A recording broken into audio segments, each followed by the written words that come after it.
Full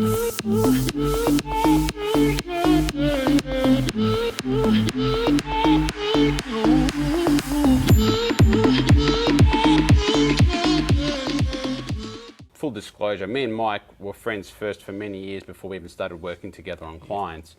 And, you know, as someone that works in the lending game and, you know, raising capital for businesses and getting them funds as well, one of the most important things for me is to know that the financials of the business are accurate. And when, you know, I've got someone like you working with the business or my client and I know that everything's been done right properly, that gives me peace of mind when I'm sourcing capital then. Now, the virtual CFO role, okay, it's relatively new. What are you actually doing as a virtual CFO? You've touched on a good couple of points here because there's the first part where you know, it's kind of like preparing financials dressed up so that when you actually are lending, it needs to be in a specific format. Otherwise, no one's going to even look at it, right? And then there's the other part that you put shit in, you get shit out. So if you don't have proper financial processes, proper you know, reconciliation, proper all these little things that are going to a certain part, then number one, it's going to look you're not assessing financials accurately, and then you can't effectively drive the business, right? So there's the portion of like you put shit in if your data entry is incorrect, even from like the bookkeeping level to the management accounting level to the reporting level. If the data that it's going in is incorrect and inefficient, or you know, and it's not right, then no matter what you do, you're never going to be able to effectively drive the business. So, like, part of what I do and what I'm developing into the CFO role is not only just providing fancy management accounts so people can look at it, but also starting from the level of data entry where you've got to have a look at from the base, make sure the foundations are correct. Yep. And then once the foundations are correct, then we can start building that into management reports and building that into like more advisory pieces. But also, and then the other part as well is helping you lend. And this is really important because what I feel it touches on is one of the most important things I got taught at university when I was doing my master's, and that is you can only manage what you measure. So if you can't fucking measure it, you can't fucking manage it. It's that simple. Yep. Right? And I feel with entrepreneurs these days, a lot of them are good at growing their businesses, right? But doing the admin, the financials, all that sort of stuff, they're just absolutely hopeless at. Yep. And it's a game of time, right? Especially like, let's say when you're smaller, right? You have no choice, right? You don't have the capital, you don't have whatever. You have to do stuff yourself because you don't really have the option to.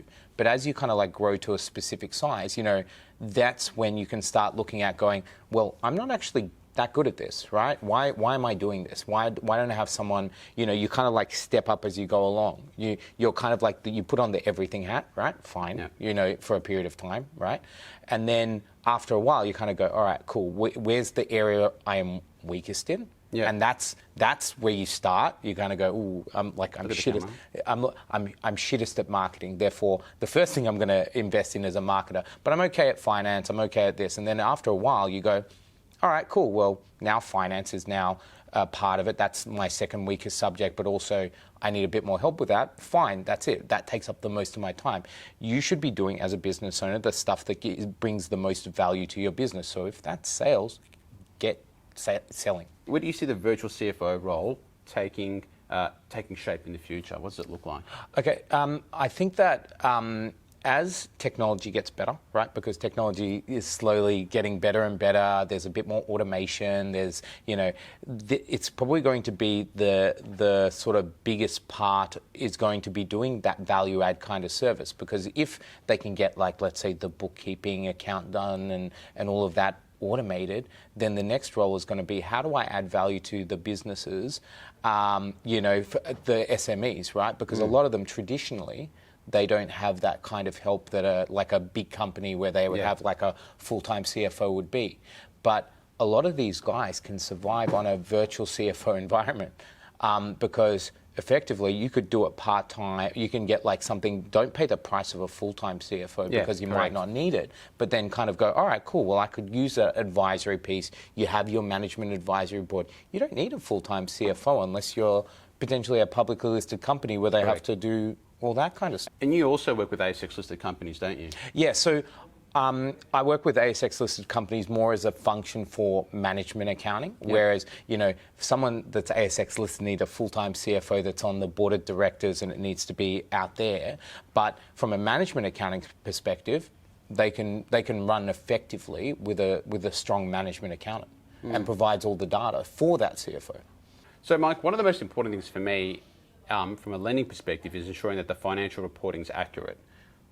What do you think good financial reporting actually looks like for a business? Okay, so financial reporting can be unique to every single business because they all have different ways that they operate and what even the business owner will even comprehend and the level of detail that they want to go into. So there's no sort of one size fits all. It needs to be kind of customized, I would say, because there's no point, for example, me providing a wall of information for a business owner when really they only want to look at summarized head points or a business owner, if I have a summarized version, they might want to look at all the intricate detail and they use that. So firstly, we customize it to the business owner. And you've heard a lot of the terms sort of KPIs and balance sheet, reporting and whatever. It all depends on the uniqueness. So for example, one legal firm might assess KPIs completely different to another legal firm. And so it's really important to kind of look at firstly the type of person that you're presenting to and the type of information that they need, but also customizing it to that specific business. So really KPIs are also look at the data that we can present. So every CRM is different. Every accounting, certain accounting systems might have different structures. It's about the data that we can pull out there and then turn it into something meaningful for that specific business. All right, so